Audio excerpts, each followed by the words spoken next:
Party fund குறித்து முதலமைச்சர் பேசத் தொடங்கியவுடன் திமுகவினருக்கு என்ன பயம் ஏற்பட்டதோ தெரியவில்லை என அமைச்சர் நிர்மல்குமார் விமர்சனம். 1 மெகாவாட் மின்சார ஒப்பந்தத்திற்கு ரூபாய் 25 லட்சம் வரை கமிஷன் பெறப்பட்டதாக ஒப்பந்ததாரர்களே தெரிவித்துள்ளதாக குற்றம் சாட்டினார். மின்சாரத்துறை தொடர்பான வெள்ளை அறிக்கை வரும் வியாழக்கிழமை வெளியிடப்படும் என்று அமைச்சர் நிர்மல்குமார் அறிவித்தார். சட்டப்பேரவையில் முதலமைச்சர் விஜய் ஆற்றிய பதிலுரையை தொடர்ந்து எதிர்க்கட்சித் தலைவர் உதயநிதி ஸ்டாலின் முன்வைத்த விமர்சனங்களுக்கு பதிலளிக்கும் வகையில் அமைச்சர் நிர்மல்குமார் செய்தியாளர்களை சந்தித்தார். மின்சாரத்துறை அமைச்சர் நிர்மல்குமார் செய்தியாளர்கள் சந்திப்பு. அப்போது பேசிய அவர், உரையாக முதல்வருடைய உரை இருந்தது. முதல்வர் உரை தொடங்கிய உடனே அதாவது லைவ் போயிட்டுருக்கு, எல்லாருக்கும் தெரியும், லைவில் இருக்குது. முதல்வர் மக்கள் எல்லாம், தமிழக மக்கள் உலகம் முழுவதும் வந்து பார்த்துக்கிட்டு இருக்காங்க. லைவ் இருக்கிறப்பே வந்து பார்ட்டி ஃபண்டுன்னு சொன்ன உடனே என்ன திமுகவுக்கு என்ன பயம்னு தெரில. உடனே எழுந்து நின்று அவர்கள் வந்து முதல்வர் பேசப்படாமல் தடுக்க முயற்சி செய்தனர். அதற்கப்புறமும் வந்து அவர்களால் உள்ளே இருக்க முடியாமல், இந்த திருடனுக்கு தேல் கொட்டின மாதிரி இருக்க முடியாமல் அங்கே சட்டசபையிலேருந்து வெளிநடப்பு செய்தனர். நான் கூட வெளிநடப்பு செஞ்சோன்னே போயிட்டாங்கன்னு பார்த்தேன். தற்போது தான் வந்து எதிர்க்கட்சி தலைவருடைய பேட்டி பார்த்தேன். முழுவதும் அவருடைய அறையில் உட்காந்து முதல்வருடைய ஒரு உரையை வந்து முழுவதுமாக எதிர்க்கட்சி தலைவர் அவருடைய அறையில் உட்காந்து பார்த்து விட்டு வந்து ப்ரெஸ் மீட் கொடுத்ததை பார்த்தேன். பரவாயில்ல, நான் கூட கேட்க மாட்டான்னு நினச்சேன். ஆனால் அவருடைய அறையில் உட்காந்து முதல்வருடைய முழு உரையையும் கேட்டிருக்கிறார். அவருக்கு என்னுடைய நன்றியை தெரிவித்துக் கொள்கிறேன். வேறு ஏதாவது கேள்வி?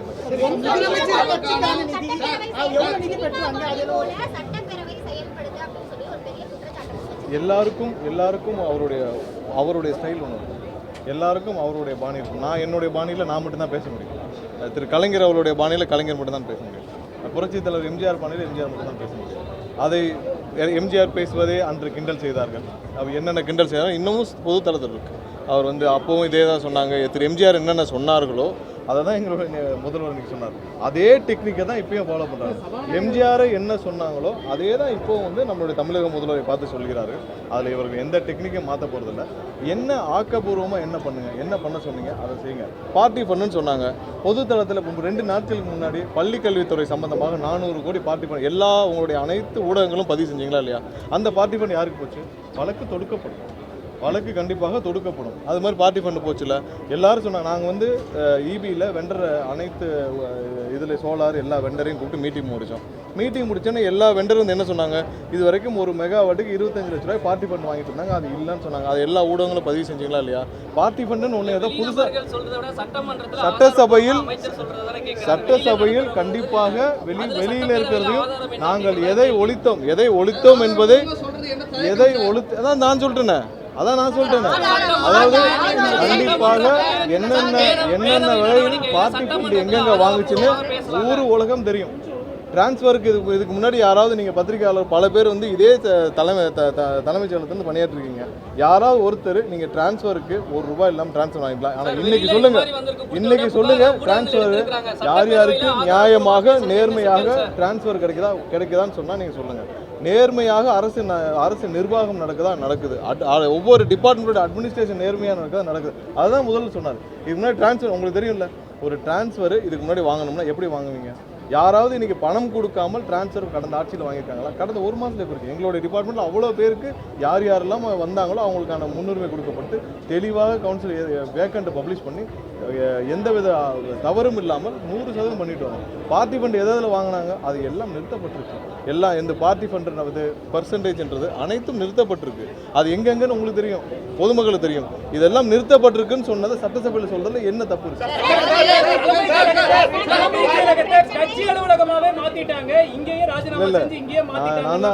நான் திரும்பவும் சொல்றேன், இதற்கு முன்னால் தலைமைச் செயலகத்துக்குள்ள சாமானிய மக்கள் யாரும் வந்ததில்லை. இன்னைக்கு தலைமைச் செயலகத்துக்குள்ள, இதுக்கு முன்னாடி எப்படின்னா தலைமைச் செயலகத்துக்குள்ள புரோக்கர்கள் மட்டும்தான் நடமாடி கொண்டிருந்தார்கள். அந்த அரசு சார்பாக அரசுக்கு பணம் வாங்கி கொடுக்கும் புரோக்கர்கள் மட்டும்தான் நடமாடி இருந்தாங்க. இன்னைக்கு சாமானிய மக்கள், பொதுமக்கள், ஒவ்வொரு அமைச்சருடைய அலுவலகத்துக்கு வெளியில் நீங்கள் போய் நின்று பாருங்கள். வர்றதெல்லாம் சாமானிய ஏழை எளிய மக்கள். ஒவ்வொரு நாளும் அவங்களுடைய கஷ்டங்களுக்காக வர்றாங்க. ஒவ்வொரு அமைச்சரும் என்ன செய்யணுமோ அவ்வளோ கிரிவன்ஸையும், முன்னாடி கிரிவன்ஸ் டைம்னு ஏதாவது இருந்துச்சா? இப்போ தான் இந்த அமைச்சரை பார்க்கணுன்னு இருந்துச்சா? இல்லை முதல்வர் பார்க்க ஏதாவது கிரீவன்ஸ் டைம் இருந்துச்சா? இப்போ எப்போ வேணாலும் எந்த அமைச்சர் வேணால் பார்க்கலாம். ஏன்னா எல்லாரும் 9 மணிக்கு ஆஃபீஸ் வந்துடுறாங்க, தலைமைச் செயலர் வந்துடுறாங்க, சாயந்தரம் வரை இருக்கிறாங்க. இரவு 8 மணி 9 மணி வரைக்கும் பல அமைச்சர்கள் இருந்த மக்களை சந்திக்கிறாங்க. ஒவ்வொரு நாளும் மக்களுக்கு தேவையான கிரீவன்ஸ் எல்லாம் அங்கங்கே நாங்கள் சார்ட் அவுட் பண்ணி அமைச்சிக்கிட்டே இருக்கோம். மக்கள் ஒரு நாளைக்கு ஒவ்வொரு அமைச்சரும் 500 1000 பேர் வந்து சந்திக்கிறார்கள். நீங்கள் ஒவ்வொரு அமைச்சரோட அலுவலகத்திலையும் வெளியிலே பார்க்கலாம். அதில் ஒரு சில கட்சிக்காரர்கள் இருக்கலாம். பெரும்பாலும் ஏழை எளிய மக்கள் எல்லா பகுதியிலேருந்து வந்து பார்க்குறாங்க. அதை இவர்கள் பொறுத்து கொள்ள முடியாது. இவங்களாம் புது ஒரு அட்மினிஸ்ட்ரேஷனாக இருக்குது, புதிதாக இருக்குது. தலைமைச் செயலகத்துக்குள்ள பொதுமக்கள் இவ்வளோ பேர் வந்து அமைச்சர்களை பார்க்குறது என்னன்னா, இது நம்ம இருக்கப்போ யார், நீங்கள் இருக்கப்போ யாருமே நீங்கள் விடலையா? நீங்கள் இருக்கப்போ எத்தனை பேர் நீங்கள் வந்து பொதுமக்களை பார்த்தீங்க? உங்களை சந்திப்பது உங்கள் குடும்பத்தை சார்ந்தவர்கள். உங்கள் ஒவ்வொரு துறைக்கும் 20 PA வச்சுருந்தீங்க. நாங்கள் சொல்லிட்டோம் எந்தெந்த துறையில் எவ்வளோ PA வச்சுருந்தீங்கன்னா, 20 PA எதுக்கு வச்சுருந்தீங்க? 20 PA வசூல் பண்ண வச்சுருந்தீங்க. அப்படி தானே ஒவ்வொரு துறை இருந்துச்சு. நாங்கள் முன்னாடியே லிஸ்ட் பண்ணி சொல்லியிருக்கோம்ல, ஒவ்வொரு துறைக்கும் 20 பாயிண்ட்டை போட்டு 20 இடத்துல வசூல் பண்ணுற வேலை தான் பண்ணீங்க. ட்ரான்ஸ்ஃபர் ஒருத்தர், ப்ரொமோஷன் ஒருத்தர், டெண்டர் பார்க்கர் ஒருத்தர், கான்ட்ராக்ட் ஒருத்தர், ஒவ்வொரு துறையிலையும் 20-10 பேரை வச்சு நீங்கள் வசூல் பண்ணிட்டு இருந்தீங்க. இப்போ அப்படிலாம் கிடையாது. நீங்கள் எல்லாம் முன்னாடி தலைமைச் செயலருக்கு வர்றதே வந்து ஒரு சில புரோக்கர்களை சந்திச்சுட்டு போகிறதுக்கு மட்டும்தான். ஆனால் இப்போ தலைமைச் செயலகத்தில் சாமானிய மக்கள், எளிய மக்கள் வந்து சந்திச்சுட்டு போகிறாங்க, அமைச்சர்கள் பார்க்குறாங்க. அதில் எந்த தவறும் இல்லை. அது என்ன குறை சொன்னாலும் நேரில் எல்லாரும் வந்து பார்த்துக்கலாம்.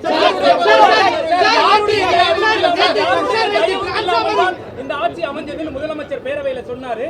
ஆனா எதிர்க்கட்சி தலைவர் ஒரு சார்ந்த அதிமுகவினரை சந்தித்தது ஏன்ற கேள்வி எழுப்புறாரு. நாங்கள் ஏற்கனவே இதுக்கு விளக்கம் கொடுத்து விட்டோம். திரு எடப்பாடி அவர்களை சந்திக்கிறதுக்கும் நேரம் கேட்டோம். ஆனால் அப்பொழுது அவர்கள் இருந்த சூழ்நிலையில் நான் இப்பொழுது சந்தித்தால் நிறைய, அவருக்கு அப்போ உள்கட்சி பிரச்சனை உச்சத்தில் இருந்தது, அதுக்கு சந்தித்தால் நல்லா இருக்காதுன்னு சொல்லிட்டாங்க. அதற்கப்புறம் தான் எல்லாரையும் நாங்கள் வந்து முதலாவதாக யாரை சந்தித்தார்? எங்களுடைய தலைவர் முதலாவதாக திரு மு.க. ஸ்டாலின் அவர்களை சந்தித்தார். முன்னாள் முதல்வர் அவர்களை சந்திச்சாரா? எல்லாரையும் சந்திச்சாரா? எல்லாரையும் சந்திக்க நேரம் கேட்கப்பட்டது.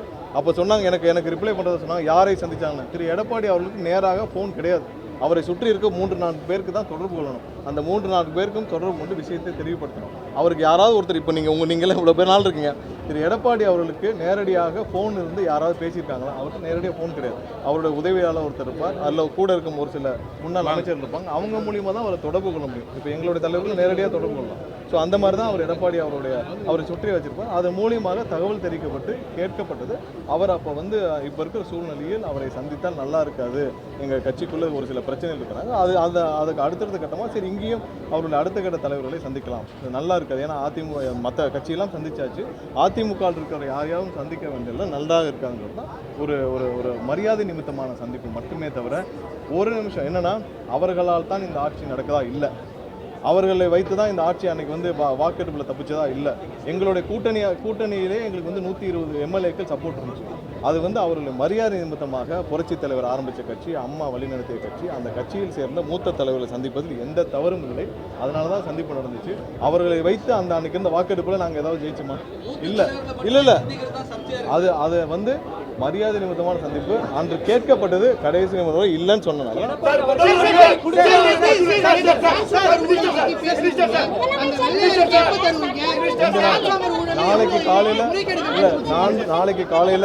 நாளை காலையில் 300 பேருக்கு மேலே வந்து அப்பாயின்மெண்ட், அதாவது புதுதாக நியமிக்கப்பட்ட EBலேருந்து நியமிக்கப்பட்டவர்களுக்கு முதல்வர் கையில் வந்து அப்பாயின்மெண்ட் ஆட்டம் கொடுக்கப்படுது. அதற்கு அப்புறம் நாளைக்கு மதியமோ இல்லை நாளை கழிச்சு வியாழக்கிழமை நாங்கள் வந்து வெள்ளை அறிக்கை கண்டிப்பாக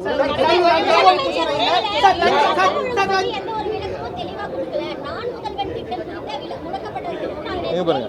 திரும்பவும் ஒரு தவறான தகவலை சொல்றாங்க. நேற்று எதிர்க்கட்சி தலைவருக்கும் அங்கேயே விளக்கம் கொடுக்கப்படுச்சு. நான் முதல்வன் திட்டத்தை அந்த திட்டம் முடக்கப்படவில்லை. அந்த திட்டத்தின் பெயர், ஏன்னா ஒவ்வொரு திட்டத்தின் பெயர் வந்து கண்டிப்பாக அந்த திட்டத்தோட செயல்பாடு குறித்து இருக்கணும். அந்த திட்டம் என்ன பண்ணுது? திறன் மேம்பாடு, ஸ்கில் டெவலப்மெண்ட் பண்ணுது. ஸோ நான் முதல்வன் சொல்கிறதுனால பல பேருக்கு பெரிய குழப்பம் வருது. அவங்க குடும்பம் இருந்தப்போ வேணால் நான் முதல்வன் சொல்லி அந்த குடும்பம் மட்டும் முதல்வராக இருந்து பெருமைப்பட்டு கொள்ளலாம். ஆனால் இது ஸ்கில் டெவலப்மெண்ட், மிக ஏழை எளிய மக்களுக்கு திறன் மேம்பாடு, ஸ்கில் டெவலப்மெண்ட் சம்மந்தப்பட்ட துறைன்னு பெயர் மட்டும் புரியும்படியாக மாற்றப்பட்டிருக்கு. நீங்கள் நான் முதல்வன் சொல்லிட்டு நம்ம வந்து ஸ்கில் டெவலப்மெண்ட் பண்ணுறோம், நான் முதல்வன் சொல்கிறதுல பல குழப்பங்கள் இருக்குது. அங்கே இருக்கிற அதிகாரிகளும் பல பேர் தெரிவித்தாங்க. அவர்கள் போன இடத்துல அவங்க ஏதோ அதை வெற்றி அந்த குடும்பமே பெருமைப்பட்டு கொள்வதற்காக நான் முதல்வன் சொல்லிட்டு சுற்றிட்டு இருந்திருக்கலாம். ஆனால் இதோடைய நோக்கம் நிறைவேறவில்லை. அதனால ஸ்கில் டெவலப்மெண்ட் மட்டும் தான் மாற்றப்பட்டிருக்கு. அந்த ஸ்கில் டெவலப்மெண்ட் மட்டும் தான் மாற்றப்பட்டிருக்கு. அந்த திட்டத்தில் வேறு எந்த விதமும் முடக்கப்படவில்லை.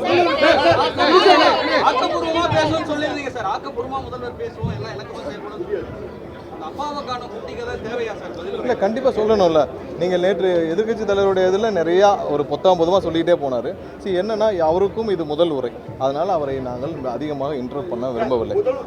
அதனால தான் இன்டர்வ் பண்ண விரும்பலை. அதுக்கு அடுத்து வந்து அவருடைய உரையில் நிறைய பொதுவான கருத்துக்கள் இருந்துச்சு. அவருக்கும் முதல் உரை, அவருக்கான வாய்ப்புகளும் கொடுக்கப்பட்டுச்சு. அதையும் அவர்கள் புரிந்து கொள்ளவில்லை. இன்று முதல்வர் பேச ஆரம்பித்தவுடன் என்ன பார்ட்டி ஃபண்டு தான் சொன்னார். ஏன்னா பார்ட்டி ஃபண்டு உங்கள் கட்சியிலே இல்லையா, அப்புறத்துக்கு இவ்வளோ கேஸ் வந்துச்சு? பார்ட்டி ஃபண்டு உங்கள் கட்சியிலே இல்லையா? உங்கள் கட்சியில் யாருமே சரி ஒன்றும் இல்லை, எல்லாம் பிளாங்காக விட்டுருவோம். அவங்களுடைய நிதியமைச்சர் 30,000 கோடி சொன்னாரா இல்லையா? 30,000 கோடி ஒரு குடும்பம் எடுத்துகிட்டு போச்சுன்னு சொன்னார். இது சம்பந்தமாக வழக்கு பதிவு செய்து அந்த ஆடியோ சம்பந்தமாக உண்மைத்தன்மை ஆராய இந்த அரசு முன்வந்தால் ஓகேன்னு. இல்லை ஒன்றும் இல்லை, 30,000 கோடியாக அவருடைய ஆடியோ வெளியே வந்துச்சு. அந்த ஆடியோ சம்பந்தமாக உண்மைத்தன்மை ஆராய அவர் திரு பிடிஆர் அவர்கிட்ட போய் கேளுங்க. உண்மைத்தன்மை ஆராய ஒரு குழு அமைத்து நம்ம வழக்கு பதிவு செய்தால் அவருக்கு ஓகேன்னு கேளுங்க. அந்த 30,000 கோடி எங்கேருந்து போச்சு, பார்ட்டி ஃபண்டா என்னன்னு கேளுங்க.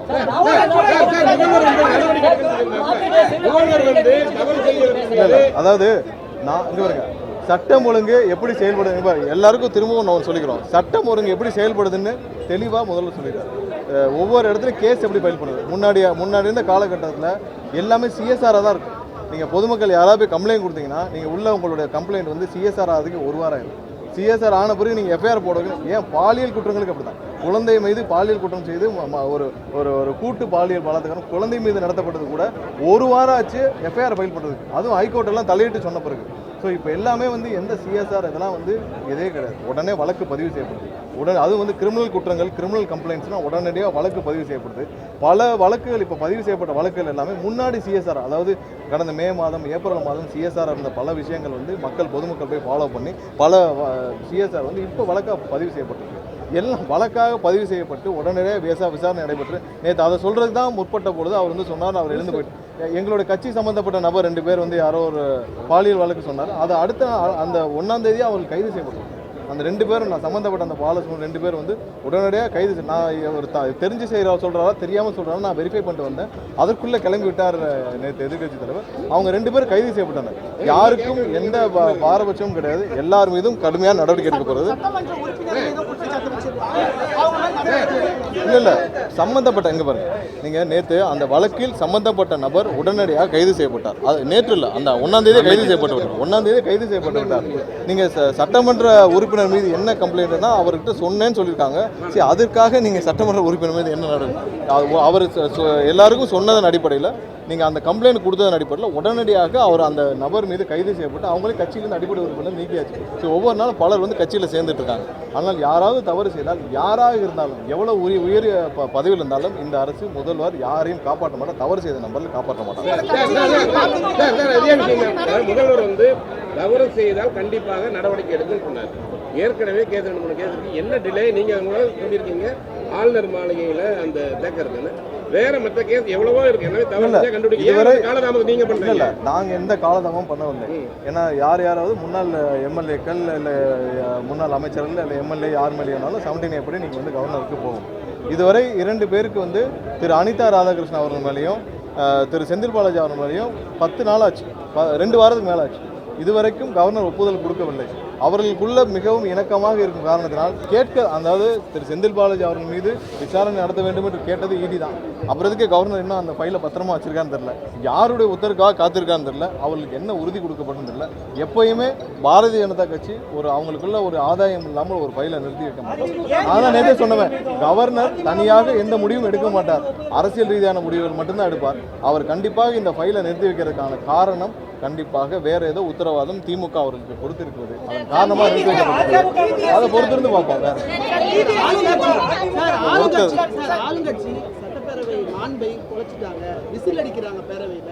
அதாவது சட்டசபையில் எவ்வளவு கேவலமாக திமுக உறுப்பினர் நடந்து கொண்டாலும் தெரியும்.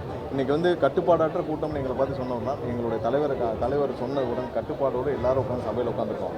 கட்டுப்பாடு இல்லாமல் எப்படி முகபாவனை என்ன ஓயின்னு எல்லாம் கட்டியிருக்காங்க. எல்லாரும் வந்து சட்டசபை ஒழுங்காக நடக்க வேண்டும், மக்களுக்கு நல்லது செய்ய வேண்டும், என்ன செய்ய வேண்டும் என்று ஆளுங்கட்சியை சேர்ந்த அனைத்து எம்எல்ஏக்களும் எங்களுடைய அமைச்சர்கள் கூட்டணி சார்ந்த அனைத்து கட்சிகளும் அமைதியாக இருக்கிறாங்க.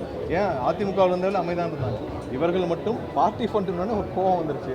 ஏதோ வந்து அவங்களை திருடனை தேல் கொண்ட மாதிரி கோவம் வந்தால் நீங்கள் வந்து அதுக்கான நான் தான் சொல்லிட்டேன் என்னென்னு சொல்லிட்டேன். இதை ஒரு சில விஷயங்கள் சட்டசபையில் என்ன பேச முடியுமோ அதுதான் பேச முடியும். பார்ட்டி ஃபண்ட் ஒழிக்கப்பட்டிருக்கு, ஒழிக்கப்பட்டது உண்மைதான். பல பத்திரிகை நீங்களே பதிவு அவ்வளோதான்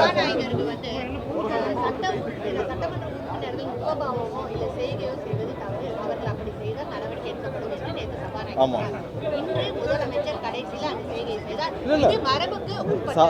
யாரையும் தனிநபரையும் குறிப்பிட்டு சொல்லவில்லை. முதல்வர் வந்து அவர் இந்த அரசு எப்படி செயல்படுதோ அதை சொல்லி காட்டினார். அவ்வளோதான்.